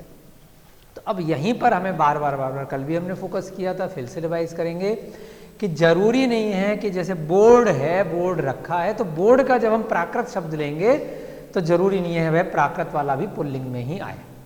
उसकी लिस्ट अलग बनेगी, पुल्लिंग की, स्त्रीलिंग की, नपुंसकलिंग की। हिंदी वर्णमाला में क्योंकि हम बचपन से अभ्यास कर रहे हैं तो लिस्ट भले ही नहीं भी बनाई है, तो हमें उस प्रकार से अभ्यास हो जाता है। जैसे ऐनक है तो ऐनक पहनता हूँ, है ना, ऐनक रखा है, या चश्मा, कुछ भी। यहाँ आप कोई भी उदाहरण लीजिए, पंखा चल रहा है, ट्यूबलाइट जल रही है। ट्यूबलाइट जल रहा है हम नहीं बोलेंगे क्योंकि अभ्यास ऐसा बन गया है, सुनते सुनते, बोलते बोलते, है ना। जबकि अब वो लड़का है, वो लड़की है, ये लड़का है, ऐसे किसने मान लिया? शब्दों के भेद हमने किए हैं। ऐसे ही इन शब्दों के जब हम प्राकृत के शब्द पढ़ेंगे तो जरूरी नहीं है कि वह भी जैसे हिंदी में पुल्लिंग स्त्रीलिंग बने थे उसी प्रकार से प्राकृत। बस ये यहाँ पे हमें एकदम ध्यान रखना, यही सबसे ज़्यादा गलतियाँ होती हैं कि हमने जैसे हिंदी का प्राकृत बनाया वही मान लिया कि वहाँ पर स्त्रीलिंग था तो यहाँ पर भी बाय डिफॉल्ट स्त्रीलिंग ही होगा। ऐसा कोई जरूरी नहीं है, हो सकता है कि है, जो शब्द हिंदी में पुल्लिंग में है वही शब्द प्राकृत में भी स्त्रीलिंग पुल्लिंग में हो सकता है, कंपलसरी रूल नहीं है। ठीक है, तो यहाँ पर ये 3 प्रकार से इसके लिंग हैं। इनके धीरे धीरे अभ्यास के साथ में हमें पता चलेगा कि कौन सा पुल्लिंग का है, कौन सा स्त्रीलिंग का है और कौन सा नपुंसक लिंग का है। तीनों के रूप अलग अलग बनेंगे, इसलिए समझना जरूरी है। नपुंसक लिंग और तीसरा स्त्रीलिंग। उसके बाद है हमारा 3 पुरुष हमने ऊपर लिख ही लिए। अब हमने जो विभक्तियां कल देखी थी, जल्दी से 2 मिनट में उसको रिवाइज कर लेंगे लिख करके। जो विभक्तियां थी आप लोगों को याद भी हो जाएंगी जब दोबारा लिखेंगे तो। कर्ता ने, ये चिन्ह है उसका विभक्ति का, ये प्रथमा विभक्ति है।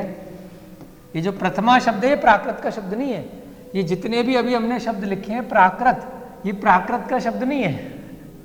ये हिंदी की दृष्टि से हम पढ़ रहे हैं। वर्णमाला भी प्राकृत का शब्द नहीं है, इन सबके प्राकृत शब्द कुछ और है ना। जब हम प्राकृत की वर्ण देखेंगे तब हमें समझ में आएंगे। प्रथमा भी हिंदी या संस्कृत का शब्द है। कर्ता ने कर्म को